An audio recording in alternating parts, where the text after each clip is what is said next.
네, 어제 코스피는 약보합으로 마감이 됐습니다. 이날 코스피 전날보다 0.17포인트 떨어지면서 2228.66으로 종료가 됐습니다.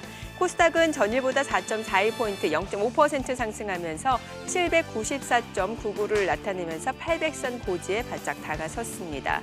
수급 상황 살펴보겠습니다. 이날 유가증권 시장에서는 개인이 3,630억 원어치 순매수를 나타냈습니다.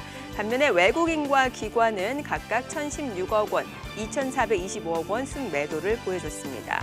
코스닥 수급 상황 살펴보겠습니다. 코스닥에서는 개인과 외국인이 순매수를 나타냈는데요. 각각 708억 원, 427억 원 매수 우위였습니다. 반면에 기관 투자자는 코스닥에서도 859억 원 매도 행보를 이어갔습니다. 이날 코스피 시가총액 상위 종목 가운데 삼성 바이오로직스가 5% 급등세를 나타냈고요. 카카오, 삼성 SDI도 소폭 상승세를 나타냈습니다. 하지만 삼성전자, SK하이닉스, 현대차는 각각 1%에서 2% 내림세로 마감이 됐습니다. 업종별로 봤을 때는 철강, 금속 섹터가 3.8% 강세를 나타냈고요. 뒤이어서 의약품 섹터가 3% 오름세였습니다. 이 가운데 화학, 의료정밀, 건설 섹터도 상승으로 마감이 됐습니다. 반면에 운수장비, 운수창고, 전기전자는 하락으로 마감이 됐습니다. 이날 코스닥 시가총액 상위 종목 가운데서는 셀트리온 헬스케어, 알테오젠이 상승세를 나타냈고요. 시젠과 HLB는 1%대 약세로 마감이 됐습니다. 이날 서울 외환시장에서 원달러 환율입니다. 전일 종가보다 2원 50전 떨어지면서 달러당 1,195원 30전에 마감이 됐습니다. 네, 이번에는 전일장 국내 증시 상황 더불어서 새벽에 여러 가지 이슈들까지도 체크해 보도록 하겠습니다. 안녕하세요. 안녕하십니까. 네, 자 오늘이 굉장히 중요한 날이다라는 말씀을 드렸던 게 바로 테슬라 실적이 나왔기 때문인데 시장의 예상치를 훌쩍 뛰어넘는 어닝 서프라이즈를 기록했죠. 네. 자, 지금 현재 시장이 굉장히 중요한 시기인 건 사실입니다. 네. 지난 2주 동안을 놓고 보시면 시장의 변동성이 계속 일어나고 있고요. 그래서 일부에서는 뭐 거품이냐, 붕괴가 시작된 게 아니냐 이런 우려도 있기도 했고 또한 업종에 있어서 성장주에 투자를 해야 되느냐, 가치주에 투자를 해야 되느냐 이 경기 민감주의 상승폭에 대해서도 지켜보는 그런 모습 나타나고 있습니다. 그래서 크게 두 가지 질문인데 시장이 꼭지를 찍은 것이냐 아니면 또 성장주보다는 가치주를 가져가야 되는 것이냐 이 두 가지 질문이 나오고 있는데요. 말씀하신 대로 테슬라 실적을 보면 거기에 대한 답이 지금 나오고 있죠. 결국은 아직까지는 성장주 투자를 계속적으로 해야 된다라는 부분이 되겠고 또한 증시도 지난 2주 동안의 변동성은 있기는 했었지만 어떻게 보면 은근슬쩍 아니면 꾸역꾸역 올라오는 그런 시장입니다. 그래서 아직까지는 시장이 상승을 할 수 있는 여력이나 에너지가 충분하다라고 보여집니다. 그래서 지난주 이 미국 지수 흐름 자체 보시면 나스닥이 조정이 제법 있었죠. 그렇죠. 반면에 이 중소형주라든지 다우존스라든지 가치주들의 상승이 상당히 두드러지는 그런 주간이었습니다. 근데 이번 주에 저 흐름이 계속될지 아니면 변할지를 지켜봐야 되는데 저희 판단에는 계속적으로 성장주 위주의 투자가 맞다라는 말씀을 드리겠고요. 이 대표적인 종목들 아까 테슬라 주가 나왔었고 또 넷플릭스도 실적이 나오면서 큰 폭의 조정이 있었긴 했지만 다시 상승하는 모습 보여주고 있고 기본적으로 성장주와 가치주에 대한 질문에 있어서도 성장주의 매력도는 여전히 유효하다라는 말씀을 드리겠습니다. 그러니까 성장주 사실 그동안 거품 논란이 있었는데 테슬라가 이렇게 깜짝 실적을 발표함으로 인해서 다시 한번 성장주로의 투자 매력도는 충분하다 이런 말을 주셨고 자, 지금 미국 쪽에서 백신 소식에 또 주목을 하는 모습이었어요. 코로나19 백신과 관련해서 좀 최근에 화이자, 모더나, 바이온테크 아니면 아스트라제네카 여러 제약사가 지금 공동으로 백신을 곧 개발 중인데 이 부분에 대해서 화이자하고 이제 바이온테크와 계약을 체결해서 6억 명분의 백신 공급량을 확보했다. 이것도 굉장히 긍정적이었던 것 같아요. 그렇죠. 자, 시장을 잘 지켜보시면 여기 흐름이 나오고 있습니다. 그러니까 다들 걱정했던 게 뭐냐면 백신이 나오기 전이고 치료제가 나오기 전인데 신규 확진자 수가 크게 급등하는 모습을 보였거든요. 그렇죠. 지금 전체적으로 글로벌 시장을 놓고 보면 25만 명 하루에 신규 확진자가 늘어나니까 또 이에 따라서 미국의 소비자 신뢰 지수가 나왔었는데 예상이 79였는데 73까지 떨어지는 모습 나오면서 기본적으로 3, 4분기에 경기 회복이 일어나지 않는 게 아니냐 이런 부분 때문에 시장의 변동성이 시작됐었고 예. 또 고점이 아닌가라는 논란이 있기도 했었습니다. 그런데 지금 말씀하신 대로 지금 얘기하는 부분이 뭐냐면 신약 개발, 예. 이 치료제, 백신 이런 부분들이 좀 가시화되고 있죠. 결국 이런 부분이 가시화된다는 건 무슨 말이냐? 이런 지금 신규 확진자 추이가 별로 의미가 없다라는 거죠. 예. 그리고 백신이 나옴으로써 바로 경기는 회복으로 들어갈 것이다. 예. 즉 U자인지 W자인지에 상관이 없이 백신이 나오면은 실질적으로 B자로 갈 거다라는 네네. 생각이죠. 그렇다 보니까 실질적으로 이런 바이오 종목의 투자가 굉장히 중요해지는 겁니다. 그래서 만약에 신약 개발이 먼저 이루어지면 예. 당연히 이쪽에 매출이 크게 늘 거고요. 그렇죠. 이에 따라서 또 경기 회복이 일어날 것이니까 어떻게 보면 선행지수라는 거죠. 예. 그래서 지금 보시면 이 바이오 업종에 미국과 중국의 경쟁도 뚜렷하죠. 지금 미국과 중국이 예. 서로 G1이냐 G2냐 이런 경제 예. 규모에 대해서 싸우고 있는데 이 백신 개발에서도 싸우고 있죠. 그래서 모더나가 발표했던 내용, 그러면서 모더나 주가가 자그마치 하루에 16% 급등했는데 그 전에 시노팜이 삼상 얘기가 나왔었죠. 예. 군인들 위주로서 또 삼상 한다 얘기 나오면서 또 주가 급등하는 모습 보였습니다. 그래서 예. 이런 식의 지금 바이오 업종 투자가 실질적으로는 전체 어떤 업종보다도 중요하다라는 말씀을 드리겠고요. 그래서 제가 포트폴리오를 만들 때 지금 현재 시점에서 바이오 업종 투자는 적어도 전체 포트폴리오의 15% 이상 굉장히 큰 비중을 먼저 들고 가시는 것이 예. 맞다라는 얘기를 하고 있습니다. 사실 어제 중국 증시도 보면은 지금 좀 전에 나온 그 시노백 주가가 급등을 했고 중국 증시 자체적으로 제약 바이오 또 고량주 섹터가 좀 강세를 나타내면서 중국 증시가 지금 4거래일 연속 또 오름세잖아요. 네. 자, 중국 증시도 마찬가지였죠. 예. 똑같은 질문을 하게 되는 거였습니다. 예. 우리가 계속 2018년 말부터 지금까지 얘기했던 내용은 뭐냐면 중국 증시를 사야 된다라고 네. 얘기를 했는데 그중에서 특히 우리가 사야 되는 쪽은 심천 종합지수다라고 말씀을 예. 드렸었어요. 근데 미국의 이 성장주의 조정이 오니까 심천 종합지수도 지난주에 큰 폭의 하락. 맞아요. 예. 예, 많이 급등을 했다가 8% 이상의 급락을 보여줬었습니다. 자, 그러다 보니까 이것도 꼭지가 아닌가 이런 걱정들. 맞아요. 과거에 항상 좀 많이 경험을 중국 증시에서 하셨다 보니까 우려가 있었습니다. 근데 계속 말씀을 드리지만 지금 이 심천 종합지수 성장주의 매력도는 상당히 높다. 이것은 어떤 나라를 불문하고 똑같은 얘기다. 그렇기 때문에 지금 미국의 바이오주뿐만이 아니라 예. 중국의 바이오주들의 매력도도 상당히 높아지고 있는 상황이다라고 말씀을 드리겠고요. 그 이외에 바이오주뿐만이 아니라 여러 이 신경제 관련된 산업들의 매력도는 여전히 상존하기 때문에 중국 증시도 조정을 투자 기회로 삼아야 된다는 말씀을 드렸었고 지금 보시면 저 조정이 일어나고 지금 며칠 동안 계속 중국 심천은 상승을 많이 하고 있습니다. 그래서 또다시 전 고점을 또 탈환하는 시기가 얼마 안 있으면 올 거다라는 생각을 가지고 있기 때문에 계속해서 중국 증시에 대해서도 관심을 가지셔야 된다는 말씀 드리겠습니다. 네, 알겠습니다. 자, 오늘 국내 증시 제약 바이오 그리고 2차 전지주 쏠림 현상이 강화될 것으로 예상되고 있는데요. 저희는 잠시 후 동시효과 상황 그리고 전략으로 다시 돌아오겠습니다.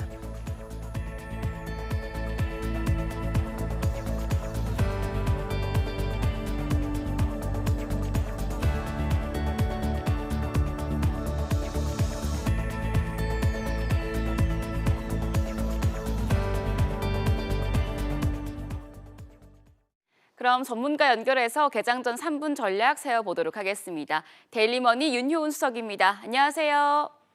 네, 안녕하세요. 네, 수석님, 뉴욕 증시가 미중 갈등이 재점화되는 이슈가 있었지만 화이자의 코로나 백신 확보 소식에 상승 마감을 했습니다. 국내 증시 전장에서 2230선을 근접해 두고 약보합으로 마감을 했는데 오늘장은 어떻게 전망하십니까? 네, 일단 최근 코로나 백신 관련해서 이제 호재성 이슈에 최근부터 이제 일부 중소형 제약주들의 투심이 좀 개선이 되면서 상승세를 이미 보이고 있습니다. 그리고 일단 트럼프 대통령이 코로나에 대한 우려를 좀 표명을 하면서도 이제 봉쇄할 생각은 없다고 발언을 하면서 금일 또한 긍정적인 흐름은 이어질 것으로 판단됩니다. 네. 네, 또한 최근 미중 갈등이 다시 한번 고조가 좀 되는 양상을 보이고 있는데 이에 따라서 이제 히토르 테마가 어제 시간의 단일가로 상한가를 가는 흐름을 좀 보여주었는데 다만 이 부분은 전면적인 충돌이 아니기 때문에 재료가 이어질 것은 아니다라고 말씀을 드리겠고요. 중요한 부분은 어제 국내 증시를 좀 설명을 드리면 네. 이제 미국 추가 부양책에 대한 불확실성이 이제 부각이 좀 되면서 코스피 시장의 중심으로 외국인 매도세의 약세를 보이는 부분이 있었는데요. 네. 이게 앞으로의 실적과 경기 부양안 등에서 확인해야 할 사안이 좀 많아지는 부분에 있어서 외국인 매도세가 오늘 진정이 되느냐가 관건이 될 것으로 판단되고요. 따라서 오늘은 미국 테슬라를 비롯한 기술주들의 이제 실적 발표에 따라서 변화를 좀 보일 것으로 예상되고요. 오늘은 이제 미국 추가 경기 부양책 관련 소식과 이제 코로나 확산 추이를 주목하면서 대응하심이 좋겠습니다. 네, 수석님 방금 말씀을 해주신 것처럼 오늘 새벽 뉴욕 증시에서 가장 화제가 됐던 거는 테슬라였습니다.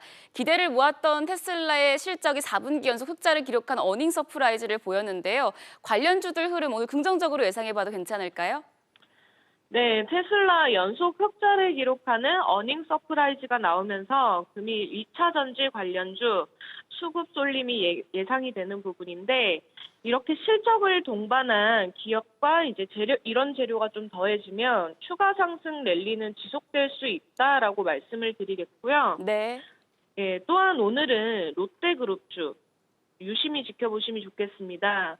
일본에서 신동빈 롯데홀딩스 이사의 해임 소송안이 제기가 좀 되면서 경영권 분쟁이 좀 부각될 것으로 판단되기 때문에 롯데그룹주 오늘 관심 있게 보시면 좋겠고요. 그리고 KRX 금값이 1g에 7만 1,000원도 넘으면서 금속 업종이 상승세를 좀 보이고 있는데 네. 금값 행진은 좀 지속될 것으로 판단되기 때문에 따라서 금일은 2차 전지, 롯데그룹주, 금속업종, 그리고 아까 말씀드린 대로 화이자 코로나 백신 확보 소식에 따른 제약 바이오 관련주 이렇게 4가지로 압축하셔서 옥석 가리기 진행하심이 좋겠습니다. 네, 관심 업종 말씀을 해주셨고요. 수석님 그렇다면 마지막으로 오늘장 대응 전략까지 세워주시죠. 네, 금일 시장 대응 전략 짚어드리면 국내 증시는 예상대로 실적 발표에 따른 종목 장세가 지속되는 부분인데요. 이거는 글로벌 반도체 업체의 2분기 실적 개선 기대감에 따라서 중소형 소재 장비 기업들이 상승세를 보이면서 금일 또한 종목 장세는 이어질 것이라 판단되고요. 따라서 반도체나 IT 관련주들이 지수를 이끌어가는 부분에 있어서 외국인 매수 기조가 유지되는지가 중요한 부분이기 때문에 장 초반은 먼저 관망 포지션 좀 잡으시고요. 기간 매수가 지속해서 이어지는 2차 전지, 롯데그룹주, 금속업종, 대학바이오 관련주 이렇게 4가지 업종으로 구성하셔서 2시 이후에 매수 포지션을 잡으시는 게 금일 현명한 전략이 되겠습니다. 네, 외국인 수급 주목해 보셔야겠습니다. 말씀 잘 들었습니다. 데일리머니 윤효은 수석이었습니다. 지금까지 개장 전 3분 전략이었습니다.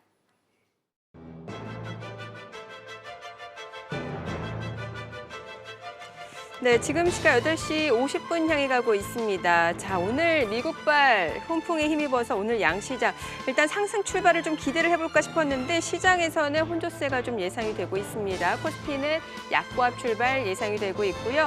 코스닥은 0.6%가량 오름세가 예상이 되고 있습니다. 아무래도 코스피는 좀 밸류에이션 부담이 있는 것 같죠. 자, 그리고 오늘 나온 소식도 다시 한번 좀 전해드리겠습니다. 올해 2분기 GDP가 직전 분기에 비해서 마이너스 3.3% 역성장하면서 22년 만에 최저 수준을 기록했습니다. 코로나19에 따른 세계 경기 침체로 수출이 급감한 결과인데요. 자세한 내용 취재기자 연결합니다. 정광윤 기자. 네, 정광윤입니다. 네, 상황 얼마나 안 좋은 겁니까? 한국은행에 따르면 올해 2분기 실질 GDP는 전분기보다 3.3% 역성장하면서 2분기 연속 마이너스를 기록했는데요. 외환위기가 있었던 지난 1998년 6.8% 감소한 이후 가장 낮은 수준입니다. 우리 경제의 버팀목인 수출이 세계 경기 침체 여파로 급격하게 내려앉은 결과인데요. 2분기 수출은 무려 16.6% 감소해 56년 만에 가장 큰 폭으로 줄었습니다. 네, 코로나19에 따른 2차 충격이 가시화됐다고 볼 수 있겠군요. 네, 그렇습니다. 국내 상황은 다소 개선됐지만 대외 여건이 악화되면서 후속파가 오고 있는 건데요. 지난해 1분기 6.5% 급감했던 민간 소비는 2분기에 1.4% 늘면서 상승 전환했습니다.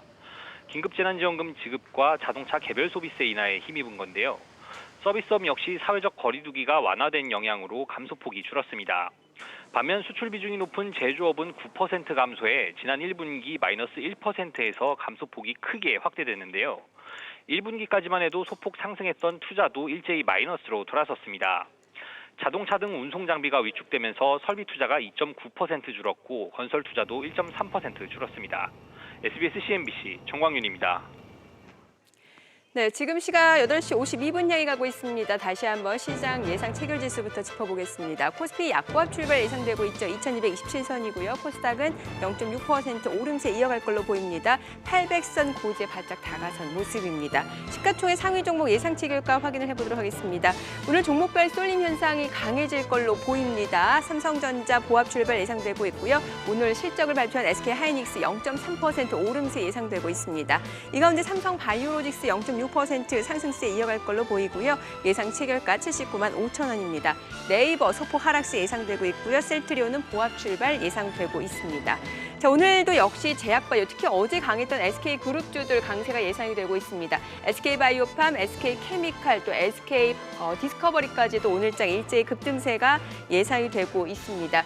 바로 SK케미칼의 자회사죠. SK바이오사이언스가 지금 코로나19 백신에 대해서 위탁 생산 계약을 체결했다는 소식이 호재로 작용이 됐고요. 어제도 상한가 기록이 됐었는데 오늘장에서도 역시 상한가 예상이 되고 있습니다. 이 가운데 SK바이오팜 2% 강세 예상되고 있고요. SK이노베이션 오늘은 보합 출발 예상이 되고 있습니다. 자, 테슬라 실적 깜짝 실적을 내놨습니다. 2차 전지 관련주 호가 상황도 보도록 하죠. LG화학입니다. 오늘 1.7% 상승 출발 예상되면서 반등 출발 예상이 되고 있죠. 예상 체결가 53만 6천 원으로 기록이 되고 있고요. 삼성 SDI는 오늘 보합 출발 예상되고 있습니다. 38만 8천 원으로 나타나고 있는 상황입니다. 자, 그리고 SK이노베이션은 보합 출발 예상이 되고 있습니다. 자, 지금 시각 8시 53분 지나가고 있습니다. 코스닥 시가총액 상위 종목 예상 체결가도 확인해 보도록 하겠습니다.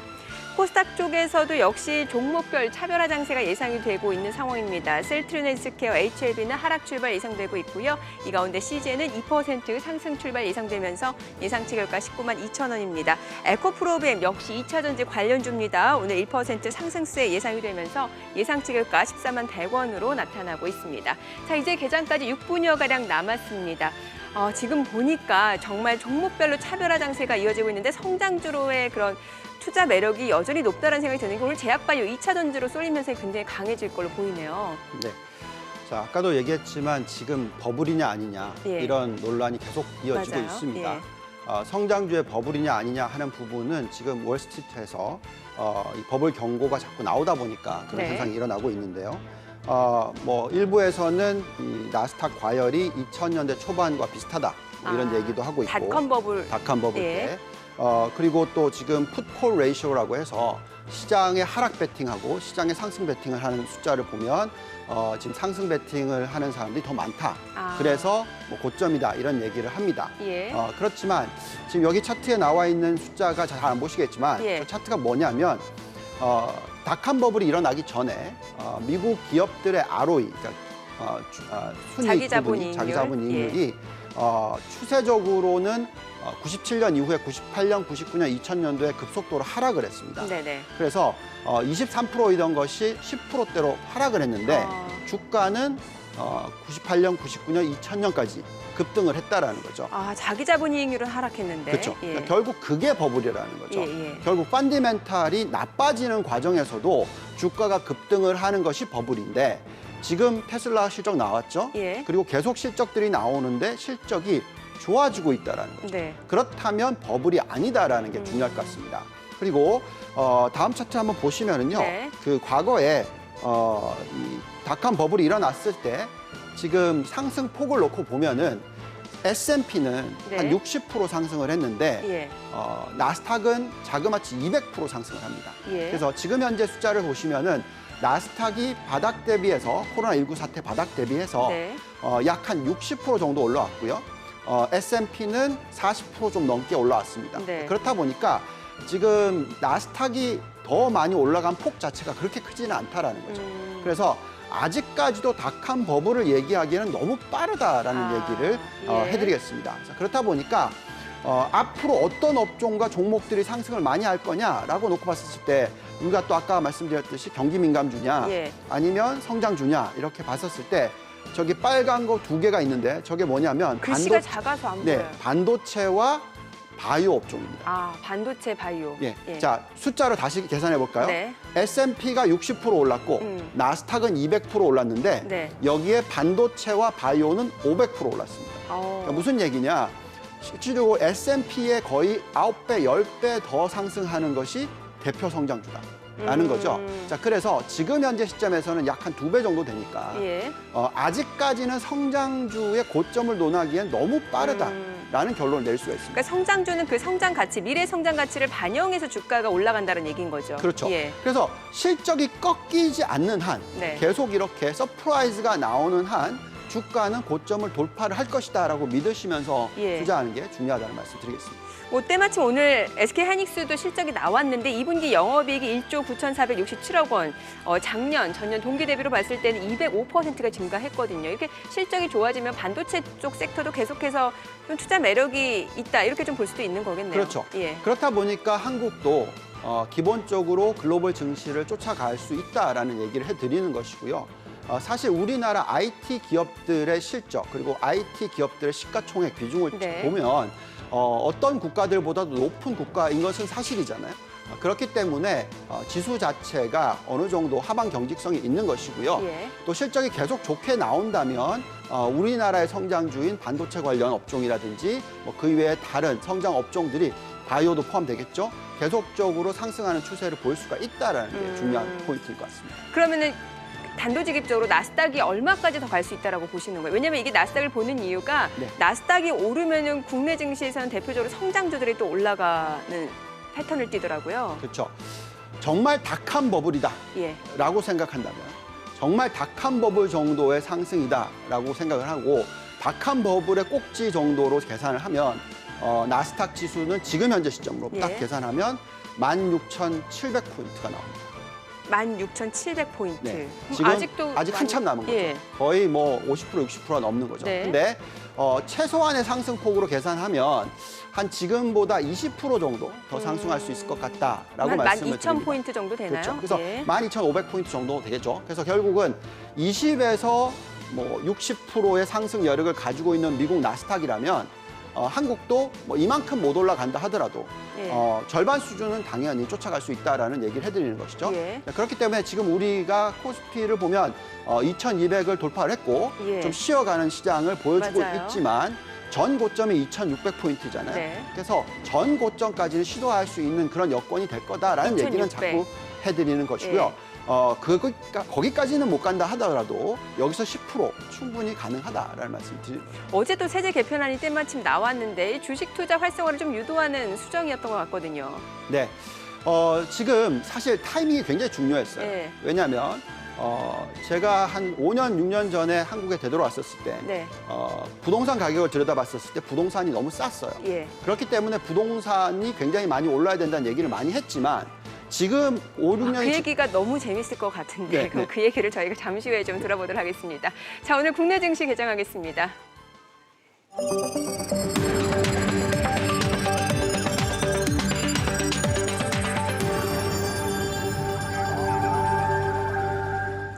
네, 7월 23일 목요일 개장이 됐습니다. 미국 주요 3대 지수 일제히 올랐습니다. 여기에다가 여러분들이 꼭 체크하셔야 될 바로 테슬라 실적, 깜짝 실적을 발표했습니다. 주당 순이익도 굉장히 좋았고요. 4분기 연속 흑자행진을 이어가면서 S&P 500 지수 편입도 유력해졌다는 분석들이 나오고 있습니다. 사실 그동안 성장주, 거품 논란, 고평가 논란이 굉장히 많았습니다. 국내 증시에서도 뭐 2차 전지 아니면 컨텐츠 아니면 또 이 언택트 관련주라든지 바이오 섹터, 이 성장주에 대해서 거품 논란이 있었는데요. 테슬라의 깜짝 실적 발표로 인해서 다시 한번 이런 성장주의 투자 매력, 상승 여력이 높아졌다는 분석들이 나오고 있고요. 오늘 호가 상황에서도 사실 이 바이오 섹터라든지 2차 전지주의 쏠림 현상이 보다 강해질 걸로 예상이 됐던 부분입니다. 일단 어제도 많이 올랐던 SK그룹 중에서 바이오 섹터 내 종목들 또 어떤 흐름들 나타낼지 추이를 좀 눈여겨보시면 좋을 것 같은데요. 자, 오늘 양시장 출발 지수도 확인해 보도록 하겠습니다. 자, 오늘 코스피입니다. 현재 0.06% 약보합 출발 나타내고 있습니다. 어제장에서도 일단은 좀 시장 전체적으로 봤을 때는 밸류에이션 부담이 느껴지는 모습이었는데요. 오늘도 마찬가지입니다. 2227선 약보합 출발이고요. 코스닥 강보합입니다. 796.89, 795.89, 800포인트 지금 고지를 바짝 다가선 모습이네요. 지금 시각 9시 2분 향해 가고 있습니다. 시가총액 상위 종목 시초가도 확인을 해보도록 하죠. 삼성전자 오늘 0.5% 내림세입니다. 54,400원이고요. 오늘 또 깜짝 실적을 발표한 SK하이닉스는 0.7% 상승세 이어지고 있습니다. 83,800원입니다. 일단 영업이익이 전년 동기 대비로 200% 넘게 올랐기 때문에 이런 부분도 상승 모멘텀으로 작용이 되고 있고요. 삼성바이오로직스가 0.5% 상승세입니다. 794,000원이고요. 네이버도 올라갑니다. 그리고 삼성전자 우선주까지도 일제히 상승세가 이어지고 있습니다. 자, SK그룹주도 보도록 하죠. SK바이오팜, SK케미칼, SK디스커버리까지 일제히 지금 상승세 이어지고 있는데요. 상황 보도록 하겠습니다. 지금 보시게 되면은 SK디스커버리는 정적 발동이 좀 걸린 상태고요. SK케미칼도 역시 급등으로 인해서 지금 정적 발동이 걸린 상황입니다. 이 가운데 SK바이오팜은 1% 상승이고요. SK이노베이션은 0.3% 내림세를 나타내고 있습니다. 아무래도 이제 SK케미칼 자회사죠. SK바이오사이언스가 코로나19 백신 후보물질에 대해서 위탁 생산 계약을 체결했다는 소식이 어제에 이어서 오늘장에서도 역시 주가에 영향을 미쳤다는 분석입니다. 자, 코스닥 시가총액 상위 종목 시초가도 확인을 해보도록 하겠습니다. 일단은 하락하는 종목이 보다 우세한 걸로 보입니다. 지금 셀트리온 헬스케어, HLB가 하락세 이어지고 있고요. 펄어비스, CJENM, 스튜디오 드래곤도 일제히 내림세입니다. 이 가운데 CGN 2% 상승세입니다. 191,400원. 최근에 코로나19와 관련해서 다시 한번 그런 기업의 가치가 주목도를 받으면서 시가총액 2위까지 올라선 상황입니다. 오늘도 상승세 이어지고 있고요. 에코프로비엠은 대표적인 2차 전지 관련주입니다. 오늘 2.5% 상승세 141,600원입니다. 아무래도 테슬라 깜짝 실적으로 인해서 2차 전지 관련주까지도 매수세가 쏠리고 있다라고 보시면 될 것 같습니다. 지금 시각 9시 3분 지나가고 있습니다. 환율도 수급 상황을 좀 체크를 해봐야겠죠. 오늘 양시장 일단은 개인 투자자만 홀로 순매수세를 나타내고 있습니다. 개인이 1,114억 원 매수 우위를 나타내고 있고요. 외국인과 기관은 각각 300억 원 그리고 700억 원 넘는 물량을 내놓고 있습니다. 자, 오늘 업종별 수급을 보게 되면은 전기전자 섹터에서 외국인과 기관은 집중적으로 매도 공세를 펼치고 있고요. 외국인은 의약품 섹터에서도 순매도 행보를 나타내고 있습니다. 그리고 기관은 화학 섹터에서 역시 만만치 않게 매도 규모를 나타내고 있는 상황입니다. 자, 코스닥 수급 상황도 확인해 보겠습니다. 코스닥도 마찬가지입니다. 개인 투자자 홀로 순매수를 보여주고 있습니다. 지금 300억 원 가까이 순매수 행보를 나타내고 있고요. 외국인과 기관은 역시 100억 원 안팎의 물량을 내놓고 있는 상황입니다. 자, 환율 체크해 보도록 하겠습니다. 자, 오늘 외환시장 개장 상황 보도록 하겠습니다. 달러원 환율 오늘은 올라갑니다. 2원 40전 오르면서 1,197원 70전에 개장이 됐습니다. 앞서서 중국에서 돌아왔을 때 그 당시 얘기, 부동산 얘기를 해주셨잖아요. 예, 네. 그 얘기 먼저 이어가 보고 환율 얘기까지 좀 해볼게요. 그죠. 부동산 지금 보면 5년 전 대비해서 상당히 많이 올랐죠. 네. 그때 들여다봤었을 때 상대적 가치라고 해서 다른 국가 대비해서 비교해봤었을 때 워낙 저평가였기 때문에 부동산 가격이 크게 올라갈 거다. 그래서 뭐 인구 절벽이다, 부동산 급락할 거다 이런 뭐 뉴스가 분분했었을 때니까 큰 폭 올라갈 거라고 말씀을 드렸었습니다. 근데 지금 5, 6년이 지난 현재 시점에서 네. 부동산과 주식을 비교해 보면 매력도는 당연히 주식에 있습니다. 아, 그래요? 부동산은 이 상대적 가치가 다른 나라와 비교해 봤었을 때 price to income ratio나 예. price to rental ratio나 이런 숫자를 보게 되는데 그렇게 매력도가 높지 않아요. 이런 과정에서 주식 시장에 자금이 유입되기 시작했는데 이 양도세 부분에 있어서의 어떤 뉴스가 나오면서 다들 좀 꺼려했던 부분이죠. 예. 근데 이번에 세제 개혁안이 나오면서 주식 부분에 있어서는 주식 양도세 부분에 있어서는 네. 상당히 좀 풀어주는 그런 모습이 나오다 보니까 저희가 판단하기에는 자금 자체가 부동산으로 가기보다는 주식시장으로 갈 수 있는 여력은 충분히 있다라고 판단이 됩니다. 예. 특히 상대적 가치를 비교해 봤었을 때 우리나라 시장이 다른 나라 시장 대비해서 적어도 20% 정도는 더 저평가돼 있다. 네. 이렇게 보여지기 때문에 아까도 말씀드렸듯이 우리나라 코스피가 지금 2,200선인데 여기서 2,400, 2,600까지의 상승 시도는 이번 사이클에서는 충분히 가능하다라고 판단하고 있습니다. 네. 자, 오늘 시장은 좀 쉬어가는 모습인데 섹터로 봤을 때는 제약바이오 섹터가 정말 강해요. 지금 제가 상승률 상위 종목 거래소 쪽에서 보게 되면은 일단은 제약 바이오의 우선주가 좀 강합니다. 사실 우선주는 근데 유통 물량이 워낙 많지 않기 때문에 투자가 쉽지 않은 종목이고 뭐 SK케미칼, SK디스커버리, 그다음에 녹십자 홀딩스 뭐 이런 종목들이 강해요. 그리고 뭐 롯데그룹주까지 롯데그룹은 이슈가 있으니까요. 이 제약 바이오에 대해서는 사실 고평가 논란이 항상 있어 왔잖아요. 네. 자, 고평가 논란은 제약 바이오는 어느 나라든 있어요. 예. 근데 중요한 부분은 우리가 지금 다들 기대하고 있는 게 뭔가요? 경기 회복. 코로나 D자형 백신이나, 예. 회복. 그렇기 때문에 백신이 먼저 나오고 그렇죠. 그리고 나서 경기 회복이죠. 그러면 우리가 뭐 어디를 먼저 투자를 하냐면 당연히 바이오 산업을 먼저 투자를 하고 그리고 나서 경기 민간주가 나오겠죠. 그래서 예. 지금 현재 시점에서는 고점 논란이 나오긴 하나 실질적으로 바이오 산업이라는 것은 한 번에 신약 상품이 개발이 되면 예. 뭐 작게는 100배, 많게는 1000배를 벌어들일 수 있는 예. 그런 투자라는 것이죠. 네. 그래서 결국은 지금 바이오 산업이 고평가인 것 같아 보이는 건 사실입니다. 그리고 모든 종목들이 다 그걸 개발할 거라고 생각하지 않아요. 대신에 예를 들어서 100개 중에서 5개만 성공을 한다면 네. 그 5개가 나머지 99개의 손실을 다 커버해 줄 수 있다는 게 중요합니다. 그래서 우리는 지금 계속 바이오 업종을 들여다볼 수밖에 없는 것이죠. 그래서 우리가 흔히 얘기 말하는 이 이룸의 법칙이라는 게 있어요. 네. 이룸의 법칙이란 건 뭐냐면 9년이 지나면 신약 개발에 대한 기간이나 코스트 이게 2배로 늘어난다는 겁니다. 그래서 그만큼 그 이름의 법칙 자료를 준비하셨죠? 네, 예, 그거를 좀 차트가- 띄워봐 주시면 좋을 것 같은데. 예. 이름의 법칙 차트를 보면 어쨌든 무슨 얘기를 하는 거냐면 굉장히 중요한 부분인데 바이오 투자는 정말로 분산 투자를 하지 않으면 예. 어렵다라는 결론입니다. 그래서 네.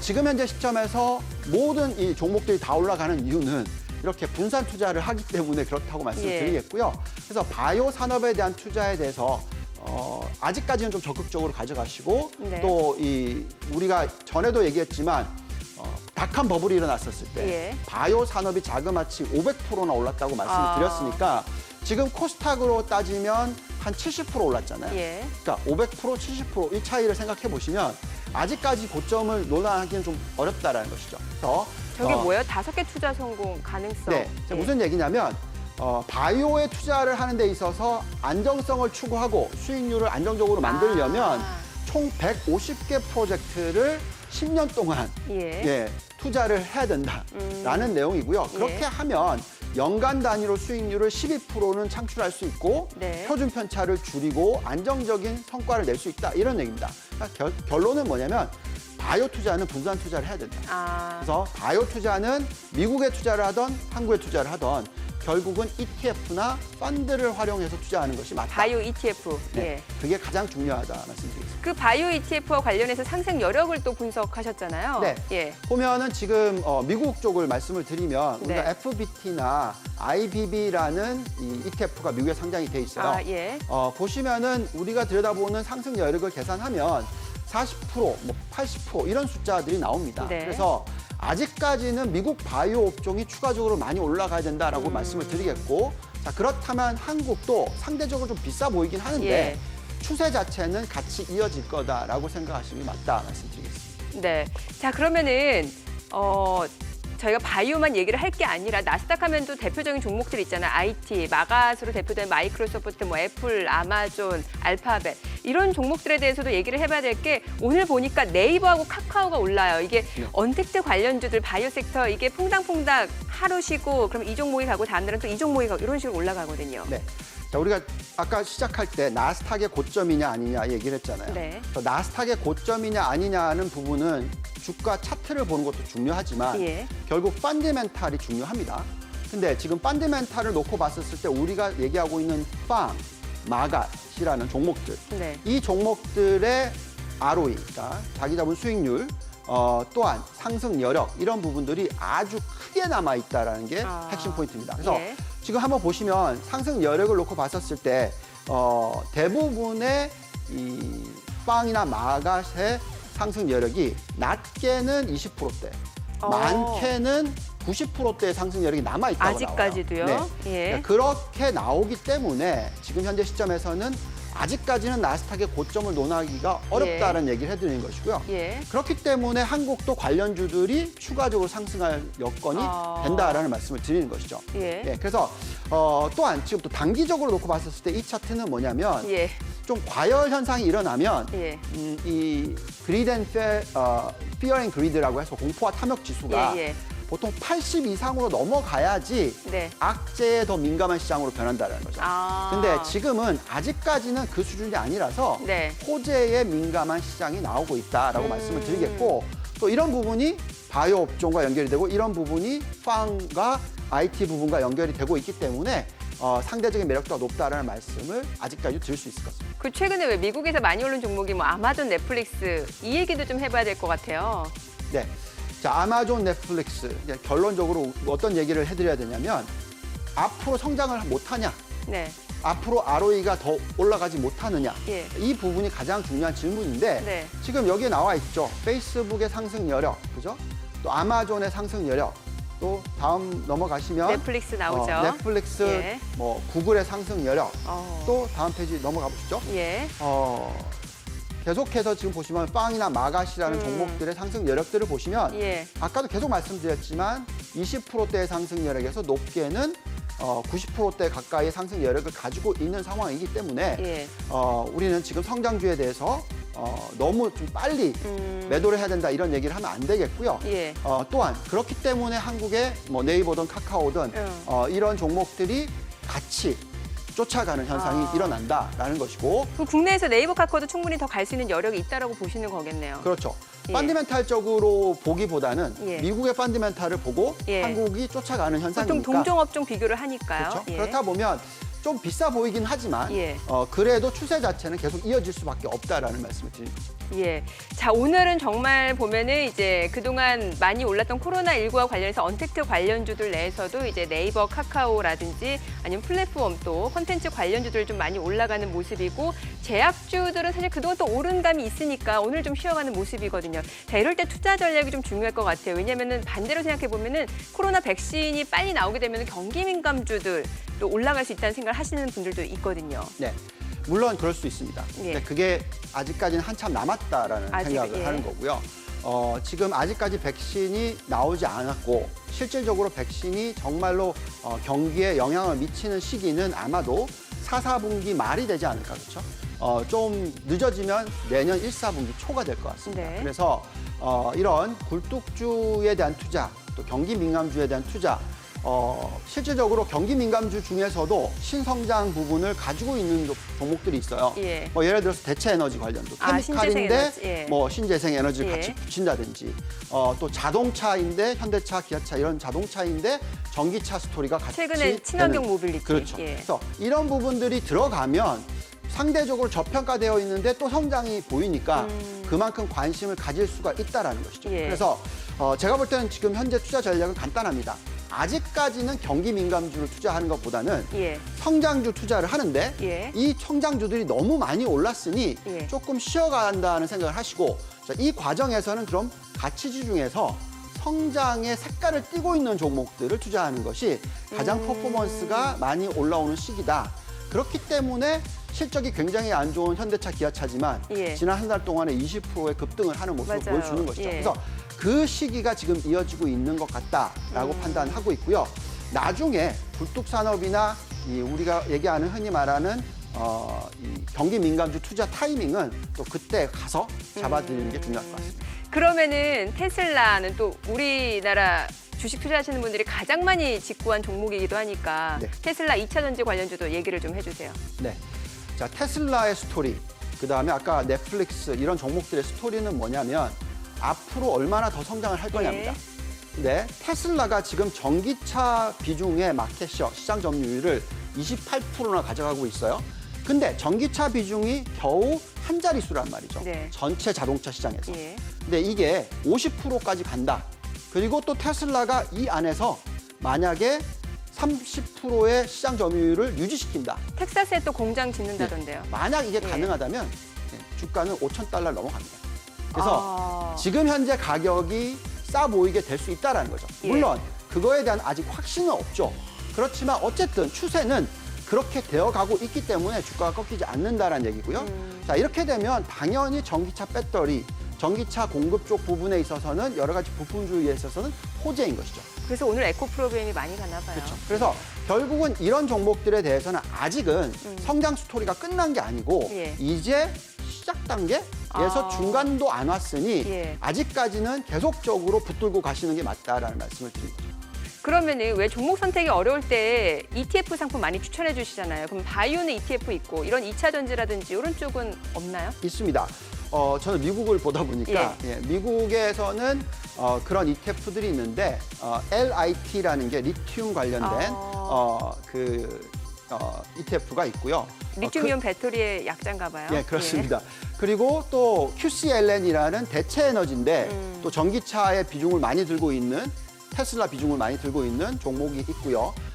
이런 쪽으로 투자를 하시면 LIT와 QCLN 이런 종목이 상당히 매력이 있다라고 보여집니다. 혹시 그 밖에 또 요즘에 이제 많은 분들이 또 세제 개편안까지 발표가 되다 보니까 이제 주식 투자 나도 좀 하면서 수익을 내볼까 하시는 분들이 많거든요. 뭐 해외 주식도 마찬가지고요. 어떤 식의 권유를 하시나요? 네.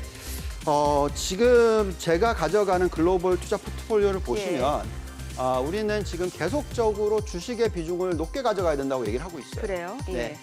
다들 뭐 꼭지가 아니냐는 얘기를 하고 있지만 네. 아직까지는 저평가되어 있다고 생각합니다. 왜 그러냐면 지금 보통 안전자산이라고 우리가 생각하는 채권인데 예. 채권 비중을 뭐 40%냐 60%냐 들고 가는 부분에 있어서 지금 전 세계 선진국의 채권 시장을 다 보시면 다 마이너스 금리입니다. 그러니까 마이너스 금리라는 것은 물가 상승률을 집어넣고 계산해 보면 심지어 미국도 30년짜리 국채 이게 마이너스라는 거예요. 그래서 결국은 채권의 매력도가 지금 현재 시점에서 높지 않아요. 예. 그 반면에 미국의 지금 S&P 500의 배당 수익률은 1.8%나 된다는 거죠. 그러니까 상대적으로 주식이 저평가되어 있는 것이 보이기 때문에 이런 구간에서는 우리는 주식을 계속 큰 비중을 가져가야 된다라고 말씀드리는 것이고요. 그래서 우리가 전체 제 포트폴리오는 80% 주식, 20% 금. 금 이렇게, ETF도 좋겠네요. 예. 네. 금은 계속 말씀을 드리지만 이건 유동성하고 관련이 있습니다. 그래서 계속 돈을 찍어내거나 계속 유동성을 푸는 이게 과정에서는 인플레이션 해지 차원인가요? 이 통화 가치 하락의 해지 차원이죠. 그래서 인플레이션이라기보다는 어쨌든 이 가치 자체가 돈의 가치가 떨어지는 것을 헤징을 하는 거죠. 그래서 지금 워낙 많이 돈이 풀렸어요. 미국의 M1 증가율, 우리가 돈 찍어내는 부분인데 그게 40%나 늘었잖아요. 그래서 금은 아직까지 지금 M1 증가율이 계속 올라가고 있어요. 과거의 금 상승 주기에 M1 증가율을 보시면은 10%대, 그다음에 20%대. 많이 오르네요. 근데 지금은 얼마냐? 40%대라는 거죠. 그러니까 계속 더블에 더블을 더하고 있으니 여태까지 금이 저점 대비해서 한 70% 올랐는데 거기서 끝나지 않을 거라. 더 올라간다. 그렇죠. 그래서 금의 고점은 솔직히 말씀드려서 잘 모르겠습니다. 그래서 지금은 적어도 헤징 차원에서 20% 정도는 금을 들고 가시는 것은 맞다라고 말씀드립니다. 알겠습니다. 금 ETF도 투자 대상이 되겠네요. 알겠습니다. 향후 시장 전망 전략까지 이야기 들어봤습니다. 본부장님 오늘 말씀 고맙습니다. 감사합니다. 지금 시각 9시 20분 향해 가고 있습니다. 자, 오늘 외국인, 어제는 과연 또 어떤 종목들을 샀을까요? 외국인 순매수 상위 종목 오늘 현재 주가 상황을 살펴보도록 하겠습니다. 포스코 부광약품 그리고 삼성 바이오로직스, SK 이노베이션 어제 외국인이 순매수한 종목들입니다. 부광약품입니다. 오늘도 6% 상승세 이어지고 있습니다. 40,050원이고요. 삼성 바이오로직스, SK 이노베이션은 하락세고요. 고려아연, 금과 관련된 좀 종목이라고 보시면 될 것 같은데 오늘 0.2% 상승세 이어지고 있습니다. 자, 이 가운데 LG전자, 롯데케미칼, 신한지주, 셀트리온도 역시 외국인 순매수 상위 종목입니다. 오늘 LG전자 1.6% 약세고요. 롯데케미칼 하락세입니다. 이 가운데 신한지주 강보합권이고요. 셀트리온과 삼성전기도 1% 내외 하락세 이어지고 있습니다. 자, 기관 순매수 상위 종목도 살펴보도록 하겠습니다. SK이노베이션, 삼성전기, 고려아연, 삼성바이오로직스입니다. 오늘 사실 SK이노베이션, 삼성전기 외국인 기관 동반 러브콜을 받고는 있습니다만 오늘은 좀 쉬어가고요. 고려아연도 마찬가지입니다. 삼성바이오로직스, OCI도 역시 약세 흐름 이어지고 있습니다. 자, 그리고 기관은 포스코, 현대제철도 역시 순매수를 했습니다. 포스코도 역시 외국인 기관 동반 러브콜 받고 있고요. 오늘 현대제철이 좀 많이 떨어지네요. LS도 2% 약세고요. 현대건설, KTNG도 하락세입니다. 지금 시각 9시 21분 지나가고 있습니다. 시장 전체적인 흐름 확인해 보도록 하겠습니다. 코스피가 0.6% 낙폭이 조금 더 커지고 있습니다. 2215.89포인트고요. 코스닥 약보합권으로 794.5포인트입니다. 오늘 7월 23일 목요일 개장 상황 전해드렸습니다.